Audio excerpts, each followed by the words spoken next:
जनताए जे आदेश आपी दीधो छे ते आदेश जे छे ते तमाम नेताओं तेनी राह जोईने बैठा छे कारण के 542 બેઠકો માટે 7 તબક્કામાં મતદાન તો થયું અને આજે એ મત ગણતરીનો દિવસ છે। આજે એ દરેક રાજનેતાઓ માટે આજે સૌથી મોટી લોકશાહી ધરાવતા ભારત દેશ માટે ખૂબ જ મહત્વનો દિવસ છે કારણ કે દર 5 વર્ષે આવતી લોકસભાની ચૂંટણીમાં આગામી 5 વર્ષ માટે કોણ કરશે ભારત દેશ પર રાજ તેના પર સૌની નજર। આ વખતે भारतीय जनता पार्टी अनेक दावाओं अनेक विश्वास साथे हेट्रिक अने साथे साथे 400 ने पार अने भाजपनी सरकारनो दावो करी रही छे। तो इंडिया गठबंधन पर दरेक पक्षने जोड़ीने के कांग्रेस दरेक पक्षने जोड़ीने अने एक साथे सरकार चलावीशुं एक साथे देश चलावीशुं तेवो दावो करी रही छे। अनेक निवेदनों विवादित निवेदनों अने दावाओनी वच्चे क्यांक आ वखतनी चूंटणीमां खराखरीनो जंग अने साथे साथे धर्मना आधारे अनामतनी बात करावामां आवी तो कांग्रेस द्वारा आक्षेप करवामां आव्यो के जो भारतीय जनता पार्टी देश में राज करशे એટલે કે એનડીએની ગવર્નમેન્ટ બનશે તો આખું બંધારણ બદલી દેવામાં આવશે। તો આ તરફ ક્યાંક એ પણ વાત કરવામાં આવી ભારતીય જનતા પાર્ટી દ્વારા એવા પણ આક્ષેપ કરવામાં આવ્યા કે જો કોંગ્રેસ સરકારમાં બનાવશે તો જે અત્યાર સુધી જે અનામત આપવામાં આવી રહી છે તે ધર્મના આધારે અનામત આપી દેવામાં આવશે। ક્યાંક જે વિદેશની નીતિઓ લાવીને અને તમારું સોનું ઝડપી લેશે અને ત્યારબાદ તમામ અન્યમાં વહેંચણી કરી દેવામાં આવશે તેવા પણ આક્ષેપ કરવામાં આવ્યા।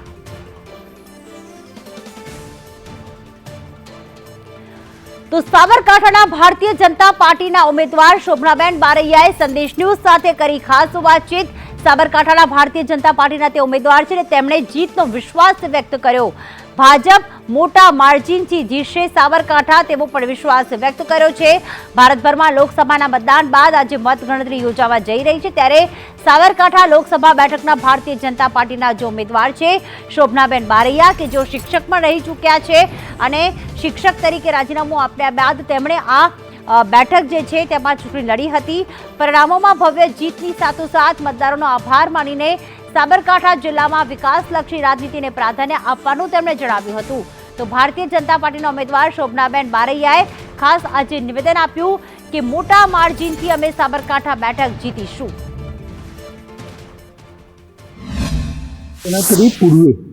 साबरकांठा लोकसभा सीट पर भारतीय जनता पार्टी शोभनाबेन बारैया अपनी साथे जोड़ाया है। शोभनाबेन, रुझान जे प्रमाणे आव्या के जे कही शकाय के बीजेपी जीती रही है, आ बाबते शुं कहेशो?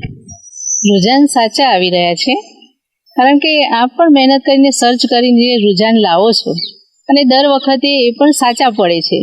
कई वखते पण गुजरातमां 26 બેઠકો આવી હતી, आ वखते पण 26 બેઠકો આપણે જીતવાના છીએ અને આપણી લોકસભા સીટ પણ આપણે જીતીએ છીએ। સાબરકાંઠાના સીટ ઉપર આપ શું માની રહ્યા છો, કેટલા લીડથી જીતશો અને કેટલા વોટ બેંકથી જીતવાના? લીડ ભારે બહુમતીથી હું જીતીશ, અકલ્પનીય લીડ હશે, આપણે વિચાર્યું નહીં હોય એવી લીડથી હું જીતીશ। કોંગ્રેસ પાર્ટી એવું કહી રહી છે કે લાખ કરતા વધારે જીત હાસિલ કરશે, તો આપનું શું માનવું છે? જીત ભારતીય જનતા પાર્ટીની નિશ્ચિત છે। जनताए मन बनावी लीधुं छे पहलेथी ज अने मोदी साहेब त्रीजी वार वडाप्रधान बनवाना छे। माननीय मोदी साहेबना आशीर्वाद, अमित भाई शाह साहेब अने भारतीय जनता पार्टीनी नेतृत्ववाળી जे सरकार छे जे 10 વર્ષના काम करे छे जनताए जोया छे अने एना लाभ लीधा छे। तो जनताए मन बनावी लीधुं छे એટલે ત્રીજી વાર પણ મોદી સાહેબ વડાપ્રધાન બનવાના છે, એમના આશીર્વાદ આખા દેશ ઉપર વરસવાના છે। આ હતા શોભનાબેન બારૈયા, જેઓ સાબરકાંઠા લોકસભા સીટ ઉપર પોતાને દાવેદારી નોંધાવેલી છે ને મતગણતરીમાં પોતાની જીત હાસિલ કરશે તેવી આશાવાદ સેવ્યો છે। હિતેશ રાવલ, સંદેશ ન્યૂઝ, સાબરકાંઠા। જીતનો આશાવાદ સેવામાં આવી રહ્યો છે। સાબરકાંઠાની બેઠક જ્યાં શોભનાબેન બારૈયા, તુષાર ચૌધરી મેદાનમાં છે અને તુષાર ચૌધરીએ પણ પોતાના જીતનો વિશ્વાસ વ્યક્ત કર્યો હતો, પરંતુ સાબરકાંઠામાં શોભનાબેન બારૈયા જે દાવો કરી રહ્યા છે કે આ વખતે 26 બેઠકો એટલે 25 બેઠક તો ભારતીય જનતા પાર્ટીએ પોતાના નામે કરી જ લીધી છે, પરંતુ 25 બેઠકો પર પણ ભારતીય જનતા પાર્ટીની જીત જ થશે। અને આ વખતની કહેવાય કે ગુજરાતની ચૂંટણીમાં પણ વિકાસનો મુદ્દો હોય કે રામ મંદિરનો મુદ્દો હોય, કારણ કે આ વખતે 2024ની ચૂંટણીમાં 2019માં વચન આપવામાં આવ્યું, 2024માં અયોધ્યા ખાતે રામ મંદિર બનાવવામાં આવ્યું, જેની અસર પણ ક્યાંક આ વખતે મતદાન પર જોવા મળી શકે છે, કારણ કે વિકાસના મુદ્દાની સાથે રામ મંદિરનો આ પણ મુદ્દો હતો। ગાંધીનગરથી ફરી એક વખત હિરેન અમારી સાથે જોડાયેલા છે. હિરેન, આ વખતની ચૂંટણીમાં અનેક વિવાદિત નિવેદનો, સાથે સાથે કહેવા જઈએ તો આ વખતે ઉમેદવારો જાહેર થયા પછી સામાન્યતઃ આંતરિક વિવાદ કોંગ્રેસમાં જોવા મળતો હતો, પરંતુ આ વખતે 2 બેઠકો માટે ક્યાંક ભારતીય જનતા પાર્ટીને પણ એવું થયું કે બંને ઉમેદવાર તેમને બદલવા પડ્યા. આ વખતની ચૂંટણી ભારતીય જનતા પાર્ટી અને કોંગ્રેસ અને ખાસ ગાંધીનગર માટે કયા મુદ્દા જે છે તેના પર ખાસ મત માંગવામાં આવ્યા?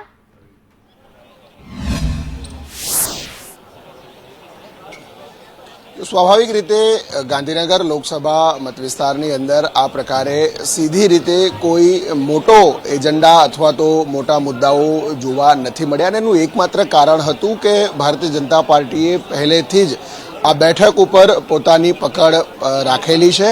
કેન્દ્રીય ગૃહ અને સહકારિતા મંત્રી અમિત શાહ ઉમેદવાર હોવા છતાં માત્ર એક દિવસ તમામ લોકસભા મતવિસ્તારની અંદર રોડ શો કરી અને અલગ અલગ રાજ્યોની અંદર ચૂંટણી પ્રવાસ છે તે એમણે યથાવત રાખ્યો હતો.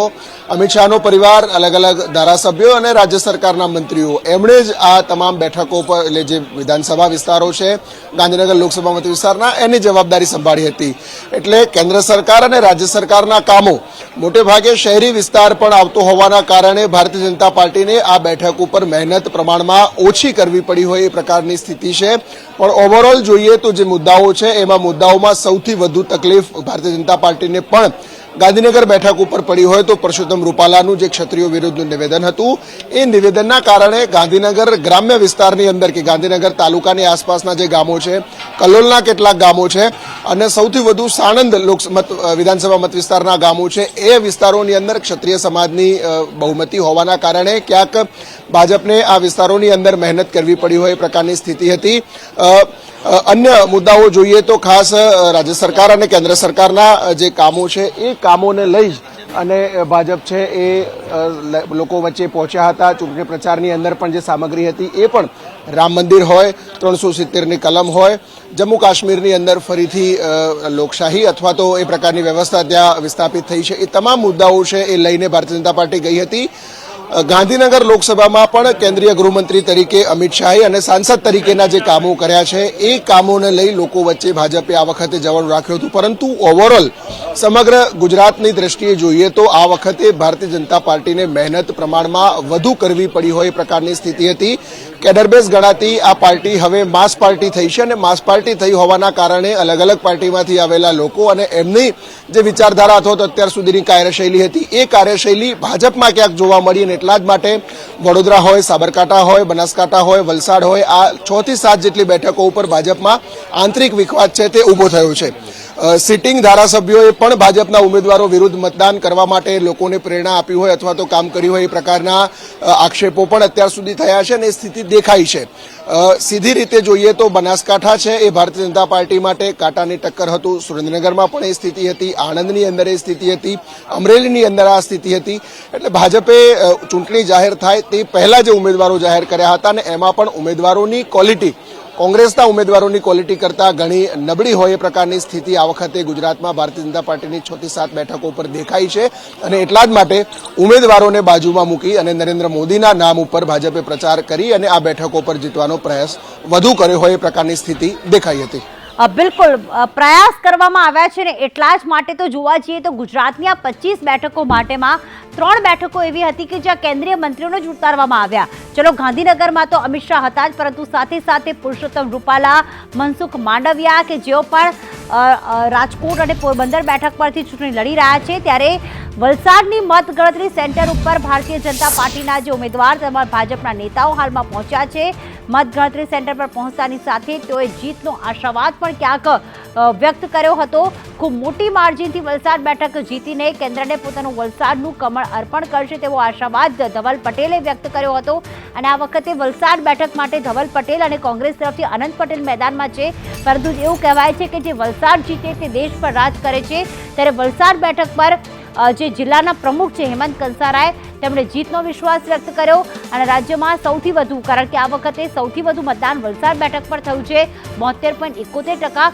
અને ખાસ મતગણતરી પણ જ્યારે થોડીક જ વારમાં શરૂ થશે ત્યારે જીતનો આશાવાદ ભારતીય જનતા પાર્ટીના ઉમેદવાર દ્વારા વ્યક્ત કરવામાં આવ્યો. મતગણતરીનો દિવસ છે. વહેલી સવારથી જ મતગણતરી સેન્ટર ઉપર જે છે અધિકારીઓ કર્મચારી પહોંચ્યા છે. ચુસ્ત પોલીસ બંદોબસ્ત વચ્ચે આજે વલસાડની મતગણતરી થવાની છે. ત્યારે વલસાડની જે એક ઐતિહાસિક સીટ છે, જે વલસાડ જીતે છે, એ કેન્દ્રમાં સરકાર બનાવે છે. ભાજપના ઉમેદવાર હાલ મતગણતરી સેન્ટર પર પહોંચ્યા છે. એમની સાથે વાત કરીશું. ધવલભાઈ, કેટલો ઉત્સાહ અને જીતનો કેટલો આશાવાદ? પૂરેપૂરો ઉત્સાહ છે ને અમે 100% ગેરંટી સાથે વલસાડ લોકસભા સીટ અમે ઐતિહાસિક માર્જિન સાથે જીતીને એક કમળ મોદી સાહેબને વલસાડથી મોકલવાના છે. ને મોદી સાહેબ પણ ત્રીજી વાર 400 સીટ સાથે પ્રધાનમંત્રી બનાવશે, એ ચોક્કસ છે. સામે ઉમેદવાર પણ આપની જ કાસ્ટનો છે અને ખૂબ રસાકસી અને જંગ રહેવાનો છે. કેવું શું કહેશો? આ ચૂંટણી ભારતીય જનતા પાર્ટી વિરુદ્ધ કોઈ પાર્ટીની નહીં હતી. આ ચૂંટણી મોદી સાહેબને 400 સીટ સાથે જીતવાની ચૂંટણી હતી, દેશના ભવિષ્યની ચૂંટણી હતી અને દેશને સુરક્ષા. સૌ વિધાનસભા બેઠકો ઉપરથી જે કાઉન્ટિંગ એજન્ટો તરીકે બધા જ મિત્રો તૈયારીઓ સાથે આવી ગયા છે. હું પણ અમારા જસદણ વિધાનસભા મતક્ષેત્રના જે મત ગણતરીના એજન્ટો છે એમને બધાને લઈને અહીંયા જ્યાં મત ગણતરી છે એવા એન્જિનિયરિંગ કોલેજ ઉપર અમે આવી ગયા છીએ. ટૂંક સમયમાં જ 8 વાગે આ મતગણતરી શરૂ થવાની છે. રાજકોટ લોકસભા બેઠક ઉપરથી ભારતીય જનતા પક્ષના ઉમેદવાર તરીકે પરસોત્તમભાઈ રૂપાલા જે ચૂંટણી લડી રહ્યા છે. આ લોકસભા બેઠક અમે ખૂબ સારી બહુમતીથી જીતવાના છીએ. સાથે સાથે ગુજરાત રાજ્યની અંદર જે રીતે ભારતીય જનતા પક્ષનો માહોલ છે એ જોતા આ 25 બેઠકો અને એક બેઠક બી નરીફ, એટલે 26 બેઠકો ભારતીય જનતા પક્ષ જીતશે, એમાં કોઈ શંકા નથી. આખા રાજ્યની અંદર જે રીતે ભારતીય જનતા પક્ષનો માહોલ અને સૌ સમાજને સાથે રાખીને ચાલવાવાળો આ પક્ષ એ જોતા ખૂબ સારી રીતે જીતશે. રાજકોટ અને સૌરાષ્ટ્રમાં એકાદ જે એવા બનાવો, જે દુઃખદ ઘટનાઓ બનેલી, સ્વાભાવિક છે કે સૌ કોઈને હૃદયને દુઃખ થાય, પણ જે કંઈ કરુણાંતિકા બની છે એ રાજ્ય સરકારના માનનીય મુખ્યમંત્રી આદરણીય ભૂપેન્દ્રભાઈ પટેલ અને સરકાર ખૂબ ગંભીરતાથી આવા બનાવોને લીધા છે અને એ બનાવને ખૂબ સારી રીતે ન્યાય મળે એ માટેના પણ રાજ્ય સરકારના પ્રયત્નો.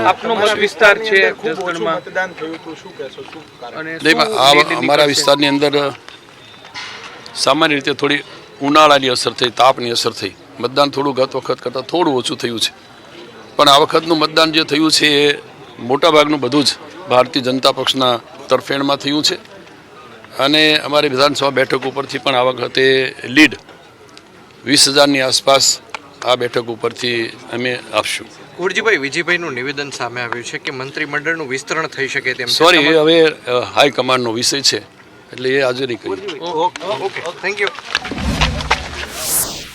તો જીતનો વિશ્વાસ તો વ્યક્ત કરવામાં આવ્યો, પરંતુ સાથે સાથે મતદાન ઓછું થવાના પાછળ ગરમીનું કારણ પણ જણાવ્યું કુંવરજી બાવળિયાએ. પરંતુ એ પણ છે કે જે ક્ષત્રિય આંદોલનની અસર ચોક્કસથી રાજકોટ બેઠક પર જોવા મળશે ને એની પરિણામ પર કેટલી અસર જોવા મળી છે તે તો આવનાર સમય બતાવશે. પરંતુ ભરૂચ એવી બેઠક છે ગુજરાતની કે જ્યાં 7મી વખત જે છે મનસુખ વસાવાને ટિકિટ આપવામાં આવી છે અને સામે આમ આદમી પાર્ટી અને કોંગ્રેસનું ગઠબંધન એટલે કે ઇન્ડિયા ગઠબંધનના નેતા ચૈતર વસાવા જે છે, ડેડિયાપાડાના ધારાસભ્ય, તે પણ મેદાનમાં છે.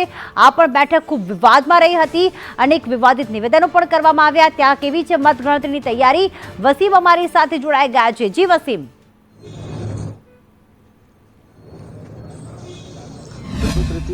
લગભગ 8 વાગ્યાની આસપાસ હવે અહીંયા મતગણતરી શરૂ થશે. આપણે બતાવી દઈએ કે 14 ટેબલની ઉપર 23 રાઉન્ડમાં આ મતગણતરી જે છે તે હાથ ધરવામાં આવશે. કહેવાય છે કે લગભગ 12 થી 1 વાગ્યા સુધીમાં કદાચ ભરૂચ લોકસભાનું ચિત્ર જે છે એ સ્પષ્ટ થઈ જશે. ચૈતર વસાવા વર્સિસ મનસુખ વસાવાની સીધી ફાઇટ અહીંયા કહેવામાં આવે છે. બંને જે દાવેદારો ઉમેદવારો છે એમણે જીતની દાવેદારી પણ અહીંયા કરી છે. આપ જોઈ શકો છો જે પ્રમાણે અહીંયા સઘન પોલીસ વ્યવસ્થાની સાથે હવે એજન્ટો અને ઉમેદવારો જે છે એમને પ્રવેશ આપવામાં આવી રહ્યો છે અહીંયા. અને લગભગ હવે ગણતરીના જ લગભગ 1 કલાકની આસપાસ હવે અહીંયાથી મતગણતરીની શરૂઆત થઈ જશે. અને જે પ્રમાણે ભરૂચ લોકસભા અત્યંત ચર્ચાસ્પદ રહી છે, તો કહેવાય છે કે આનું જે નિર્ણય હશે, એનું જે પરિણામ હશે એ પણ ખૂબ જ ચર્ચાસ્પદ રહેશે. કારણ કે બંને જે ઉમેદવારો છે એમણે જીતની દાવેદારી દાવેદારી અહીંયા કરી છે. જે પ્રમાણે અહીંયા જે સઘન પોલીસ વ્યવસ્થા છે તે બતાવવાનો પ્રીતિ અહીંયા પ્રયાસ કરીશું. અહીંયા સ્માર્ટ વોચને પણ એન્ટ્રી નથી, તદુપરાંત મોબાઈલ પણ બહાર મૂકીને જવાની અહીંયા જે છે એ ભરૂચ તંત્ર દ્વારા તૈયારીઓ કરવામાં આવી રહી છે અને સઘન પોલીસ બંદોબસ્તની સાથે અત્યારે અહીંયા મતગણતરીની શરૂઆત થવા જનાર છે. તો જે પ્રમાણે આપ જોઈ શકો છો પ્રીતિ, અહીંયા લગભગ હવે કાઉન્ટડાઉન શરૂ થઈ જશે અને લગભગ કહેવાય છે કે ભરૂચ લોકસભાની જે પરિણામો છે એ લગભગ 12 વાગ્યા સુધીમાં સ્પષ્ટ થઈ જાય એ પ્રમાણેની ભરૂચ તંત્ર દ્વારા પ્રીતિ અહીંયા વ્યવસ્થા કરવામાં આવી છે. બિલકુલ, એટલે કે આદિવાસી મતોથી ભરપૂર આ બેઠક જે છે ભરૂચ બેઠક પર, તે કોના પર વિશ્વાસ મૂકે છે? શું 7મી વખત પણ મનસુખ વસાવા સાંસદ બનશે કે આ વખતે ચૈતર વસાવાને તક આપશે? કારણ કે ગુજરાતમાં 2 થી 3 બેઠકો એવી છે કે જ્યાં કોંગ્રેસે પ્રબળ દાવેદારી કરીને પ્રબળ ઉમેદવાર ઊભા રાખવાની સાથે એક જીત પણ જ્યારે નિશ્ચિત કરી લીધી હોય તેવું ખાસ તેમણે વિશ્વાસ વ્યક્ત કર્યો હતો. એક ભરૂચ બેઠક છે, એક રાજકોટની બેઠક પર પણ મજબૂત ઉમેદવાર જે પરેશ ધાનાણી છે, કારણ કે પુરુષોત્તમ રૂપાલા પરેશ ધાનાણીને જ્યારે ઉમેદવાર તરીકે જાહેર કરવામાં આવ્યા ત્યારે તેમણે કહ્યું હતું કે જો પુરુષોત્તમ રૂપાલા યથાવત રહેશે રાજકોટ બેઠક પર તો જ હું આ ચૂંટણી જંગમાં જંગ લાવીશ, નહીં તો ઉમેદવાર કોંગ્રેસે બદલવા પડશે. પરંતુ પુરુષોત્તમ રૂપાલાના ક્ષત્રિય આંદોલન અને ક્ષત્રિયના કહેવા માંગ છતાં પણ રાજકોટ બેઠક પર ઉમેદવાર યથાવત રાખવામાં આવ્યા. એક રાજકોટ બેઠક પર ખૂબ મહત્વની માનવામાં આવી રહી છે. પોરબંદર બેઠક જે છે મનસુખ માંડવિયા અને સાથે સાથે લલિત વસોયા વચ્ચે જંગ છે, તે બેઠક પણ મહત્વની છે. તો આ તરફ બનાસકાંઠા કે જ્યાં પણ એવું લાગી રહ્યું છે કે કોંગ્રેસ મજબૂત જે છે લડત આપી શકે છે અને એ છે ગેનીબેન ઠાકોર અને ડોક્ટર રેખા ચૌધરી વચ્ચેની જંગ, કે જ્યાં ગેનીબેન ઠાકોરે પણ પ્રચાર પ્રસારમાં કોઈ જ કચાશ બાકી નથી રાખી.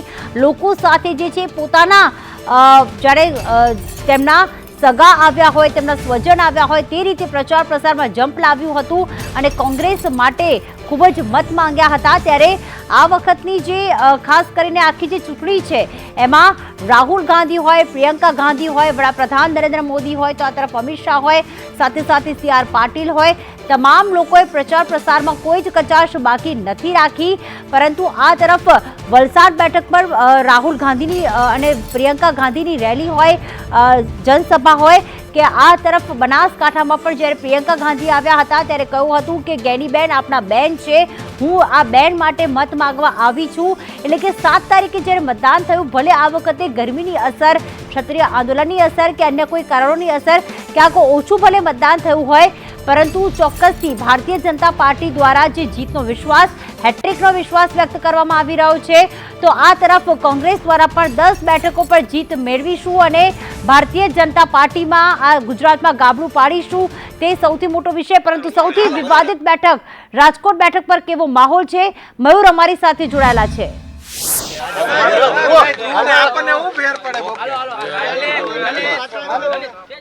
તો ખાસ લલિત કગથરા જે જોડાયેલા છે અને ખાસ એ અત્યારે માહિતી આપી રહ્યા છે અને તેમણે કળકોટ સરકારી એન્જિનિયરિંગ કોલેજમાં જ્યારે મતગણતરી થવાની છે ત્યારે પોતાની પ્રતિક્રિયા આપવા માટે તે આવી ગયા છે. દેશની પ્રજા ઉપર કે હવે પ્રજા તાઈમાન પોકારી ગઈ છે. આ ક્યાંક ને ક્યાંક અગ્નિકાંડ હોય, ક્યાંક ઝૂલતા પુલના કાંડ હોય, ક્યાંક હરણી ડેમના કાંડ હોય, આ ભારતીય જનતા પાર્ટીના કાંડથી પ્રજા થાકી ગઈ છે અને મને આશા અને વિશ્વાસ છે કે આ વખતે પ્રજા નરેન્દ્ર મોદી સાહેબને જાકારો આપી અને ઇન્ડિયા ગઠબંધનની સરકાર બનશે એવો મને વિશ્વાસ છે. કેટલી સીટની આશા છે ખાસ? અને અમને જીતવાની આશા છે ને સરકાર બનાવવાની આશા છે. અમે ભારતીય જનતા પાર્ટીની જેમ 400ની પારની બંગાળું નહીં મારીએ. રાજકોટ બેઠક ઉપર અમે 100% જીતવાના છીએ, એ આશા છે. 100% જીતનો આશાવાદ વ્યક્ત કરવામાં આવી રહ્યો છે લલિત કગથરા દ્વારા. મયુર, શું માહિતી? કારણ કે બસ હવે 1 કલાક ને 15 મિનિટ જેટલો સમય બાકી છે મતગણતરી જ્યારે શરૂ થવા જઈ રહી છે. આ તરફ કુંવરજી બાવળિયાએ જીતનો વિશ્વાસ વ્યક્ત કર્યો, તો લલિત કગથરા પણ કહી રહ્યા છે કે રાજકોટ બેઠક કોંગ્રેસ જીતે છે.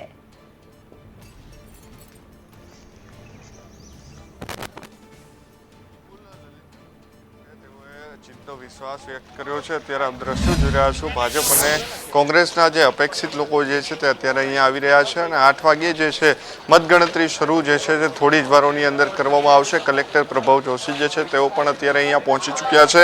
તમામ વ્યવસ્થાઓ જે છે તે કરી દેવામાં આવી છે. 98 ટેબલ ઉપર મતગણતરી જે છે તે કરવામાં આવશે. આપ દ્રશ્યો જોઈ રહ્યા છો તે રાજકોટના કણકોટ સરકારી એન્જિનિયર કોલેજ ખાતેના છે કે જ્યાં અત્યારે તમામ જે લોકો જે છે તેમને જે તપાસ કરી અને ત્યારબાદ જ અંદર જે છે તે જવા દેવામાં આવી રહ્યા છે. કુલ 27 ટેબલ ઉપર પોસ્ટલ બેલેટ જે છે તેમની મતગણતરી થવાની છે. 12,60,768 મત જે છે તે પડ્યા હતા અને તેમને જ લઈને હવે ગણતરીને 8 વાગ્યા એટલે કે થોડા ક્ષણોની અંદર ગણતરી જે છે તે શરૂ થશે. 98 ટેબલ ઉપર મતગણતરી શરૂ કરવામાં આવશે.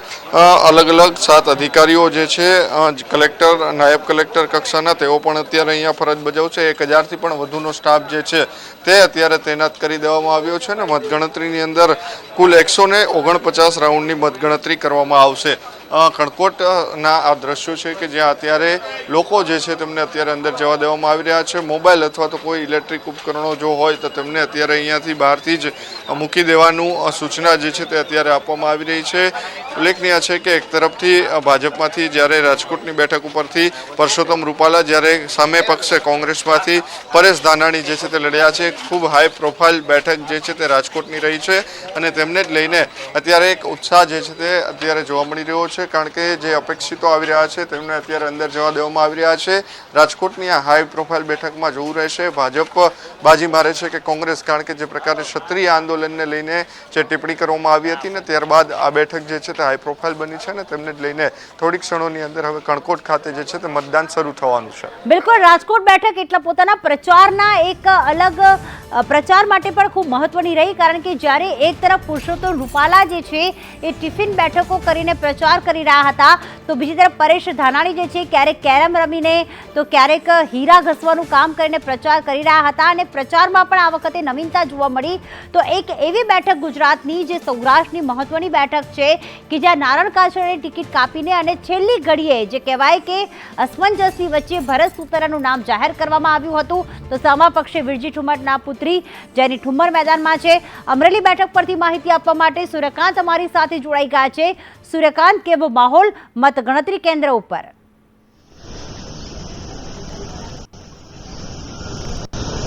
પ્રીતિ, મતગણતરી ઉપર કેન્દ્ર ઉપર ઉત્સાહનો માહોલ છે. ધીમે ધીમે અપેક્ષિતો અને એજન્ટો આવી રહ્યા છે.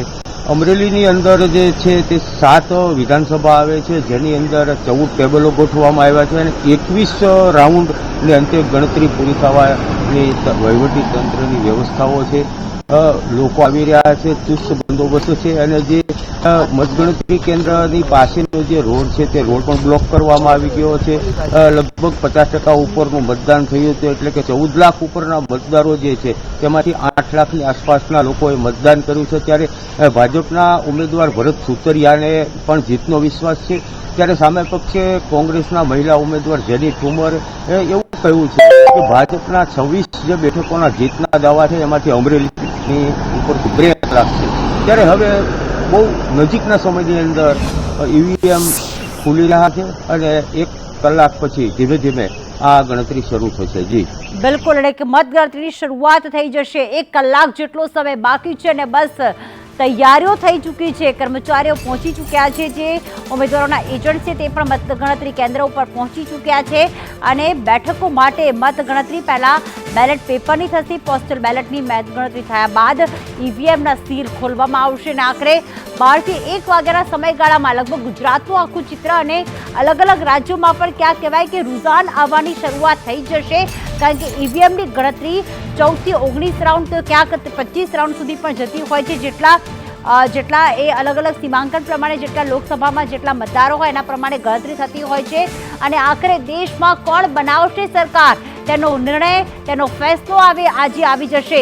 સતત ત્રીજી વખત હેટ્રિકની વિશ્વાસ વ્યક્ત કરતા 400 ને પાર જે ઇન્દિરા ગાંધીએ બેઠકો જીતી હતી તેનો પણ રેકોર્ડ તોડવા માટે ક્યાંક Bharatiya Janata party NDA alliance જે છે એ વિશ્વાસ વ્યક્ત કરી રહ્યો છે. તો આ વખતે ક્યાંક પોતાના 10 વર્ષના વનવાસને પરત મેળવવા માટે ક્યાંક કોંગ્રેસ દ્વારા એટલે કે ઇન્ડિયા ગઠબંધન દ્વારા પણ કોઈ કચાશ બાકી નથી રાખવામાં આવી। વડાપ્રધાન નરેન્દ્ર મોદીએ જો 207 રેલીઓ કરી હોય, 80 જેટલા ઇન્ટરવ્યૂઝ આપ્યા હોય, તો આ તરફ રાહુલ ગાંધીએ પણ કુલ 107 રેલીઓ કરી અને પ્રિયંકા ગાંધીએ પણ 106 જેટલી રેલીઓમાં જનસભાને સંબોધન કર્યું હતું। તો રાહુલ ગાંધીએ જે કાશ્મીરથી કન્યાકુમારી સુધી જે આખી પદયાત્રા કરી હતી તેની અસર પર આ વખતની ચૂંટણીમાં જોવા મળશે, કારણ કે લોકસભા ચૂંટણીને 3 વર્ષ જેટલો સમય બાકી હતો। એ પહેલા જ તેમણે પદયાત્રાની શરૂઆત કરી દીધી હતી। તો આ વખતે ખાસ કરીને રામ મંદિરનો મુદ્દો પણ ખૂબ જ છવાયેલો રહ્યો, કારણ કે 2024માં જે વિશ્વાસ વ્યક્ત કરવામાં આવ્યો હતો કે રામ મંદિર બનાવવામાં આવશે, તે જે વચન પણ જે છે એ ખાસ અયોધ્યામાં રામલલ્લાને બિરાજમાન કરીને વડાપ્રધાને પૂર્ણ કર્યું હતું। તો તેની પણ અસર જોવા મળશે। તો સાથે સાથે કેટલાક વિવાદિત નિવેદનો અને સાથે અનામત છે, બંધારણ છે, આ તમામની વચ્ચે આ વખતે 7 તબક્કામાં ચૂંટણી થઈ, પરંતુ જનતાએ કોના પર વિશ્વાસ મૂક્યો છે, જનતાએ કોના મેનિફેસ્ટોને પસંદ કર્યો છે, આ યુવાનો શું ઈચ્છી રહ્યા છે, કારણ કે 2024માં સૌથી વધુ યુવાન મતદારો પણ જોવા મળ્યા હતા અને તેમણે પણ પોતાના મતાધિકારનો ઉપયોગ કર્યો છે। તો સાથે સાથે મહિલાઓએ પણ આ વખતે 31 કરોડ જેટલી મહિલાઓએ મતદાન કરીને અને પોતે પણ મતાધિકાર અને પોતે પણ એક જવાબદાર નાગરિક છે દેશના, તે પણ સાબિત કર્યું હતું। તો ખાસ 8,360 ઉમેદવારોનું ભાવિ આજે દાવ પર છે। કોની થશે જીત, કોની થશે હાર, તે આંકડાકીય માહિતી છે, શરૂઆતી રૂઝાન જે માત્ર 1 કલાકમાં આવી જશે અને આખરે જનતાએ કોને પોતાના દેશનો કોને તાજ પહેરાવ્યો છે, કોને પોતાના સેવક ગણ્યા છે, કોને પોતાના કહેવાય કે પોતાની સુરક્ષા કરી શકશે, પોતાનો વિકાસ કરી શકશે, તે કોના પર વિશ્વાસ મૂક્યો છે, તો થોડા સમયમાં ખ્યાલ આવી જશે। આ વખતે જો એનડીએ ફરી એક વખત ગવર્મેન્ટ બનાવે છે તો વડાપ્રધાન એટલે કે જે વડાપ્રધાન નરેન્દ્ર મોદી છે તે જ ત્રીજી વખત શપથ ગ્રહણ કરશે। તો આ વખતે ઇન્ડિયા ગઠબંધન તરફથી કોઈ ઉમેદવાર જાહેર નથી કરવામાં આવ્યું, પરંતુ એવું કહેવામાં આવ્યું છે કે જે પણ પક્ષ એટલે ઇન્ડિયા અલાયન્સમાં જેટલા પણ પક્ષ છે જે સૌથી વધુ બેઠકો જીતશે તેના જ પાર્ટીના જે ઉમેદવાર હશે, જે પાર્ટીના મજબૂત નેતા હશે, તેને વડાપ્રધાન બનાવવામાં આવશે। તો સાથે સાથે ભારતીય જનતા પાર્ટીએ એવો પણ આક્ષેપ કર્યો હતો કે ઇન્ડિયા એલાયન્સ જે છે દર વર્ષે નેતા વડાપ્રધાન બદલશે અને 5 વડાપ્રધાન બનાવશે, જેના કારણે એક સ્થિર સરકાર નહીં રહે, મજબૂત સરકાર નહીં બને। તો સાથે જ ક્યાંક એ પણ ઉઠાવવામાં આવ્યું છે કે આ વખતે ક્યાંક અસર જોવા મળી શકે છે એન્ટી ઇન્કમ્બન્સીની, કારણ કે સતત 10 વર્ષ શાસન કર્યું છે વડાપ્રધાન નરેન્દ્ર મોદીએ।